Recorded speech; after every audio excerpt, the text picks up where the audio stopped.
Hi there everyone, welcome back to my channel. Thank you very much for joining me today. I wanted to make a new video for Dissidia Final Fantasy Opera Omnia that was more for a bit of fun, something that as a day one player for the game I wanted to experiment with and have a look at some of the characters that have kind of risen to the cream of the crop when it came to this game from day one up until this point in time. So if you guys want to see which characters I've selected as a top 10 characters of all time for Dissidia Final Fantasy Opera Omnia, well I say all time up until this point in time within the game's global release, then stay tuned and keep on watching. I will also mention now that this list is not going to be in order of effectiveness so much as it is in a chronological order.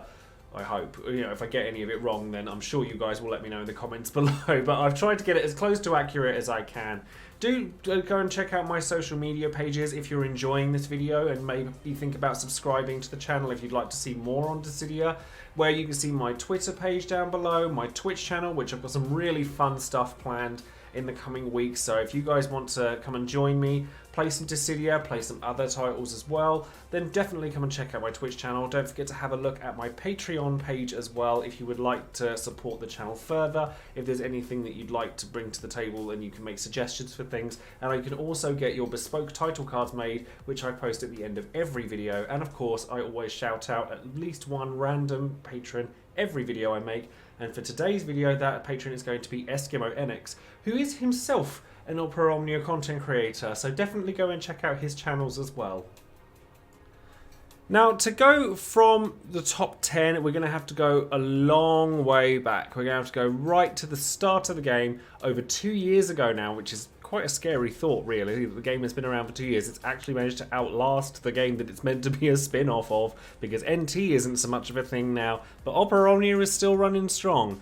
But when you go back to the very beginning of the game, I think the first character that needs to be on this list is actually Tidus.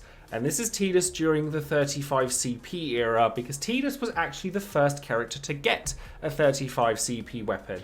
He was, I mean, to look at it now, compared to what characters can do at this point in time, it's pretty crazy. But honestly, the fact that he had like a brave HP attack at all was relatively unheard of at that point in time, and the fact that he had both of his abilities be significantly more powerful with his full kit.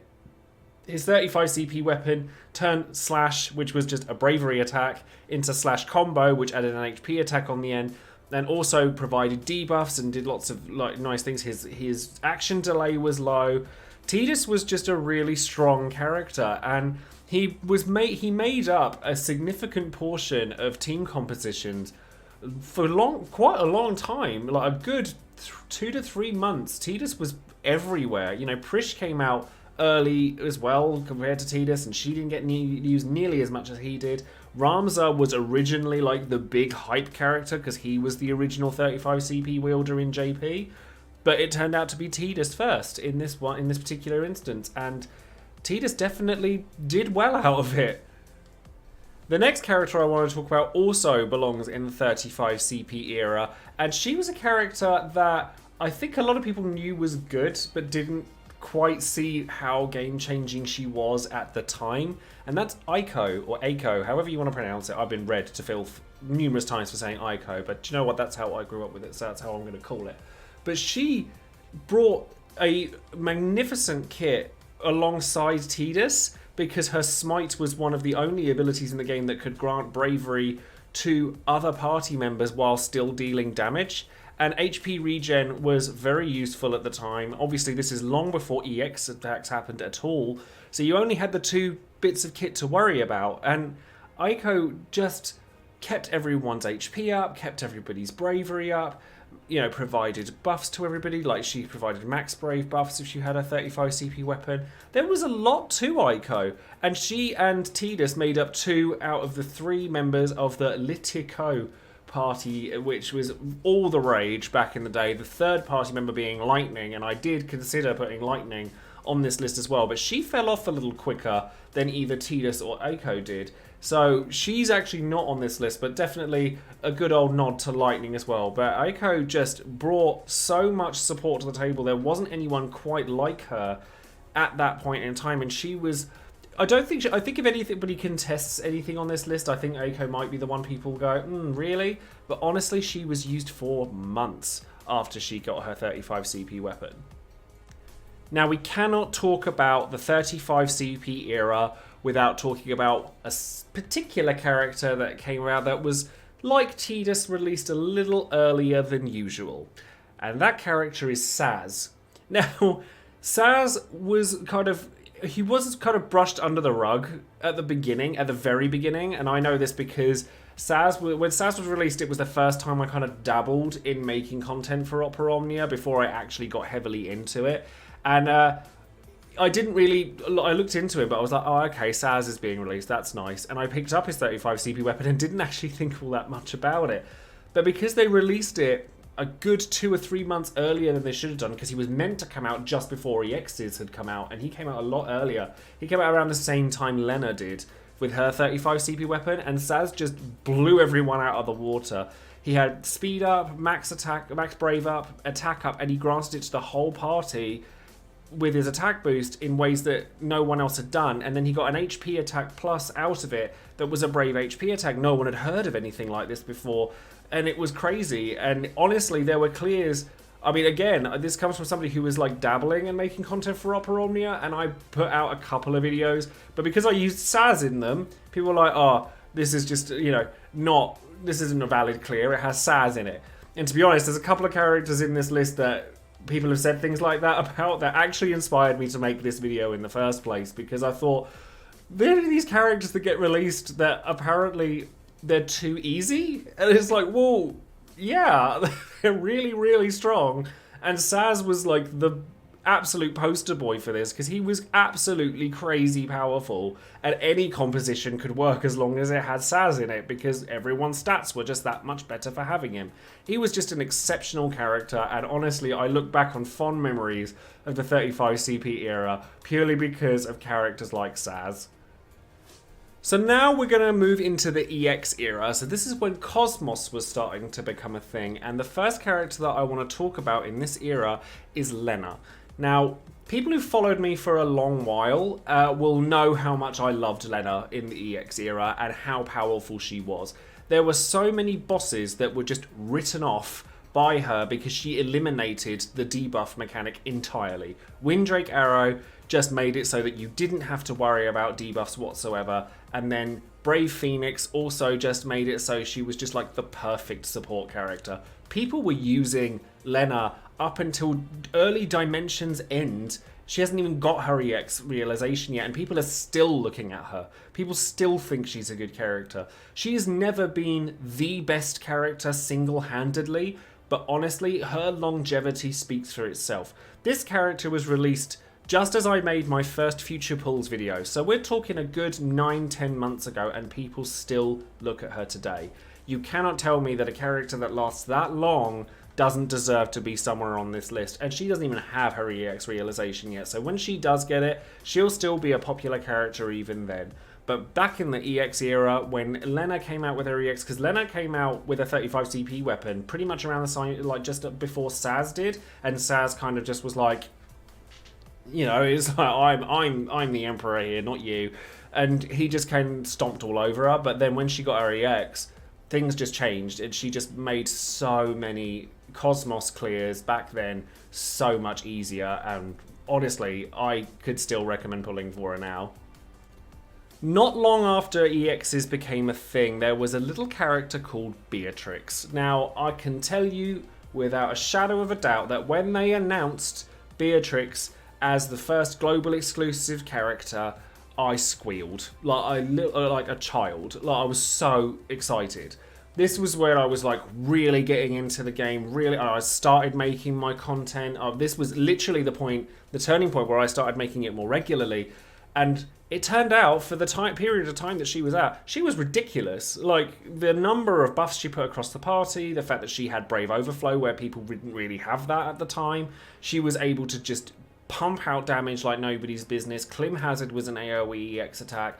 She just had everything. Like, her defenses were good. She like could battery the party. She had an HP attack plus. She had brave attack pluses. She had everything, literally everything. And she was the first character that was like this jack of all trades that could do whatever she wanted.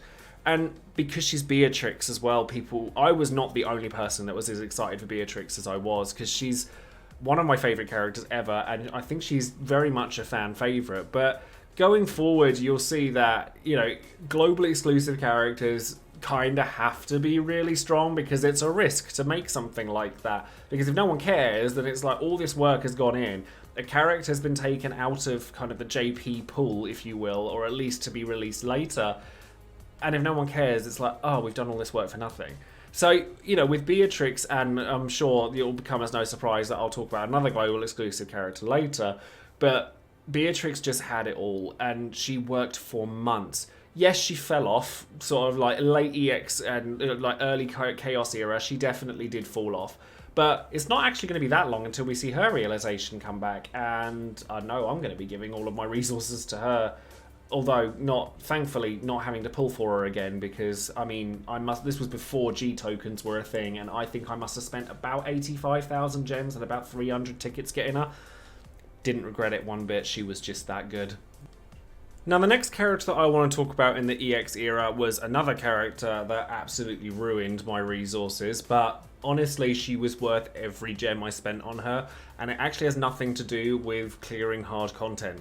And she was capable of doing it. She did it. There was quite a few sort of, you know, Cosmos events where you took her and she was useful. But summon boards are the reason that Quistis is in this list. Honestly, Quistis was so valuable when she came out.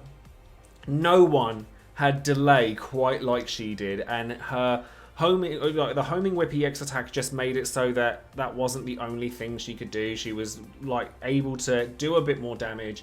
She didn't have like 3 turns and then leave, but honestly, the main reason that Quistis is on this list is because she was the best friend unit in the game, and would probably still be being used now if it weren't for another character on this list, because she just could make it so your opponent never got a turn.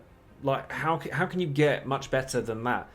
Degenerator Whip is an extraordinary attack, and it's still good. I mean, yeah, it's a bit weak, and the modifiers on it are a bit low at this point in time, but for a long time, Quistis just made endgame content redundant. Like, you just blitzed everything if you had Quistis. If it was a single target boss, if there weren't more than one boss, she just ruined it completely. Between having Quistis and another Quistis friend unit, just ruined it. So, and then you've got summon boards, like I said, where you have this quality of life character that just makes that grind. I mean, thank God summon board grinding isn't as painful now as it once was, but she just made life so much easier for everyone. And even if you didn't have her, she still made your life easier, because you could then take a friend unit that had her, and you just cleared all this content like it was nothing. And, you know, even Laser Whip, as much as it's weaker than Degenerator Whip or Homing Whip, you got 12 uses. At the time, that was unheard of. You don't get 12 uses of a skill. That's crazy. And it had conditional HP attacks, and her EX attack had a conditional HP attack on it, which if you brought that out now, I'd be like, what are you doing? But at the time, and even up until very recently, Quistis and her full kit easily deserves to be on this list, because she, as I said, she made endgame content completely redundant. Now, the last character on the list when it comes to just EXs, or at least the Cosmos era, because there is one more EX to talk about after this, before realizations, is going to be Serah. Now, I do feel that I may have gotten my release date slightly mixed up when it comes to these 4 characters in the EX era, but Serah is a character that, honestly, when I did put all of my ingots into realizing Serah's weapon, and it wasn't that it was bad, it just wasn't that much better than the EX, and because it didn't need to be. Her EX was so good, and I actually stumbled across Serah EX. It was one of those unsung heroes for a long time where I was like, oh, do you know what? I'll give it a go. It's pretty good. I considered putting Renoa on this list. I considered putting quite a few different characters here. Golbez, Renoa, Kuja. Like, there was that kind of era where there were like these heavy damage dealing magic, or heavy magic damage dealers. But Serah was released around that time, and she honestly just blew everyone out of the water. She had the battery, she had the debuffs, she had the buffs, she had the unfortunate quality of having the cursed artifacts, but if you got them, and Lord knows I got them because it took me friggin' ages to do it, she was so worth it. You took her to everything. You just had poison. You had Ultima, which inflicted a secondary poison. She was released for Shiva's summon board, and obviously Shiva is a multiple boss, so Quistis wasn't quite as effective. She's still good, but she wasn't quite as effective for this time. But Serah just made mincemeat out of everything, and the only thing she couldn't do was HP heal. And she just does so well at it.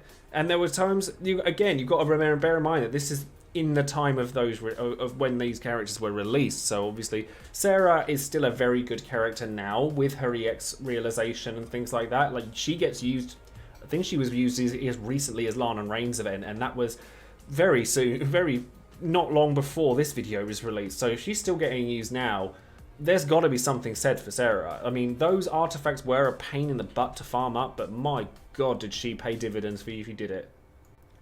So now we're going to come into early Chaos era, which is where the very last EX to get released before realizations became a thing are now put into this list. And the character that carried that weapon was Sherlotta. Now, Sherlotta's EX did something and still does something that no other character can do, which is increase the HP damage dealt by your other party members. So that means that if you've got characters that dealt multiple HP attacks, if you bear in mind this was before massive amounts of Brave Overflow were a thing, you just got this damage dealer that wasn't really a damage dealer. And then she got 3 turns out of her backside, which again was relatively unheard of at this point. You could do Light of the Crystal, and then Crystal Core and then just buff. And she was one of the first level 70 characters, so she still had like Brave regens and things like that, because all the Crystal Chronicles characters have that kind of thing. She just dealt loads of damage while batterying, while having access to HP regens, while having access to an HP plus attack that dealt damage and put a framed debuff on your opponent that poisoned them and reduced their stats, and she just had everything. And then Crystal Generation was an insane attack at the time because it gave your party members bravery and then did 3 HP attacks and didn't take the bravery away from them. Like, we're seeing characters like Pinello now that are doing a similar kind of thing but to themselves, but nobody could do what Sherlotta did when she came out. And honestly, Sherlotta, when she gets her realization, a lot of people said was disappointing. She's not, but she is one of these characters that, despite the fact that her realization isn't that great, it's because it doesn't need to be. Her mechanics are so powerful because they make your other party members better just by being there. Just in the process of her doing what she does, her EX attack makes it so that 20%, and 20% is a lot of extra damage on all attacks you do from that point onward. And she just cleared out content. Like, people were using friend unit Sherlottas for months. All the hardest content was at the beginning of the Chaos era, when all you really had was Cloud, Vincent, Warrior of Light, and Garland, and characters like that. And people found them really difficult, but Sherlotta made your life so much easier if you had her. Speaking of Warrior of Light, I did actually want to put him in this list as well, but I did want him to share his spot, because you can't talk about Warrior of Light and not talk about Zack, because they are just so good between them. Tanks in the Chaos era, the level 70 EX plus era of this game, are so powerful, and no one does it quite as good as Warrior of Light or Zack. Just by having that lock to self, making sure that you're keeping everybody healthy. Zack can heal himself like crazy and churns out damage like nobody's business while he's at it. Warrior of Light is more defensive. Like, he puts up the shields, he's got healing in his EX, he can more consistently have the lock on with things. But I couldn't pick between these two, because Warrior of Light saved me so much during the early Chaos era. But then as soon as Zack got his EX realization, he became absolutely bonkers, and Apocalypse was just insane. I say that Warrior of Light could be consistent with his locks, not nearly as well as Zack could, Because Apocalypse just did ridiculous amounts of damage and had the lock on it and put a shield up for him and him take less damage. But having the pair together meant that if you were facing bosses that would target all party members, then Warrior of Light would stop him from hurting you nearly as badly. And if you were worried about like single target, like multi-brave attacks, then Zack would keep you covered from that. I couldn't mention one without the other because they were both integral and are easily worth a place on this list for how useful they've been up and, you know, from the point of their EX realization until now. Now, the last character that I want to talk about on this list, because I have restricted myself to 10, I'm going to mention a couple of others because there was so many that I wanted to put on this list, but the last character I think absolutely has to be on here is the character that kicked Quistis off of everybody's friends list, kicked Ultimecia and Emperor, and I know I haven't mentioned either of those two, and it pains me to do so, despite the fact that Ultimecia is busted. It's Aranea. Again, global exclusive character. I think at this point in time, if, God forbid, another global exclusive character comes out somewhere in the future, if it ever happens, we could be pretty safe in the knowledge that they're going to be at least pretty good. Beatrix was ridiculous when she came out, and Aranea is utterly bonkers now. She has the re-break mechanic, she has the delay mechanic, she does ridiculous amounts of damage, she has a debuff that is exclusive to her, that makes your other party members stronger. You don't get a better damage dealer at this point in time than Aranea. She does crazy things. I mean, the number of friend units that you see that are Aranea, I have a packed out friends list. I reckon 75 to 80% of my friends list is Aranea at the moment. And there's a reason for that. She's a busted friends unit too. You know, having everything from every potent speed-based damage dealer, so the free turns like Lightning gets, the re-break mechanic like Noel and Vayne have had, the delay mechanics of Quistis, all while she's dealing upwards of 60 to 90,000 damage per HP attack. It's madness. How I could not mention Aranea on this list, I think if I didn't, I think people would be reading me to filth and never watching my videos again. But she's just incredible, and I don't see her falling off anytime soon either. For Dimensions End, which is something I've said to a lot of people need to be using, they need to be planning their pulls based on Dimensions End. There was no reason not to pull for Aranea.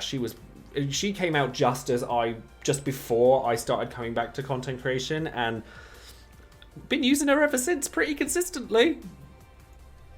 Now, there are so many characters that I wanted to mention when it came to this list because there have been so many super strong characters when it came to Dissidia. Like, this part of the reason I wanted to make this list is because there are quite frequently banners where an absolute powerhouse comes out, and these are the kinds of characters that you want to be comparing these pulls that you want to do to in the future, and you kind of go, are they as powerful as this character is going to be? I wanted to talk about characters like post-rework Terra in the 35 CP era, Lael and Eiko did crazy things at the time.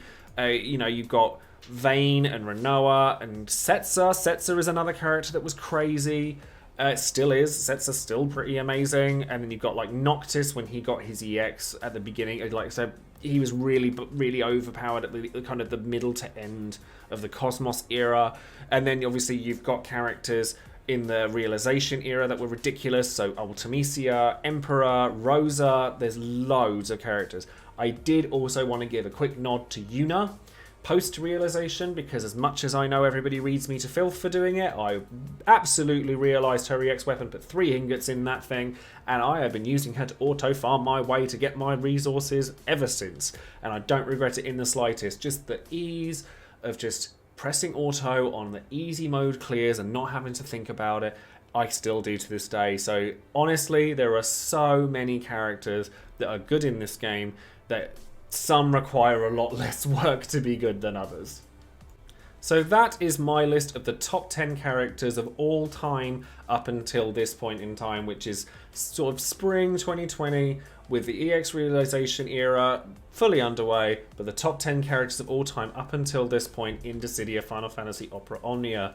I hope you guys have enjoyed the video. Let me know in the comments below if you agree or disagree with some of the things that I've said or my reasonings behind them. Let me know who your favourite characters have been since you've played Dissidia. Let me know when you started playing Dissidia, because as I said, I've been a day one player and I've played it pretty consistently since that time, and I've had a long old journey with this game, and I thought that making a video like this would be a really fun way to kind of log that journey from, you know, just playing the game and seeing it was a cute little thing that came out alongside NT, to making YouTube videos, to going to work for Square Enix, to coming back from working from Square Enix. It's been a long old journey with this game, so I kind of wanted to share something fun and different with you guys and see what your opinions were on the matter. So let me know in the comments below what you think, and as I've said earlier in the video, don't forget to check out all of my social media, and of course don't forget to like the video, subscribe to the channel, and ring that little bell for notifications on new Dissidia content as well as any other content that I might do.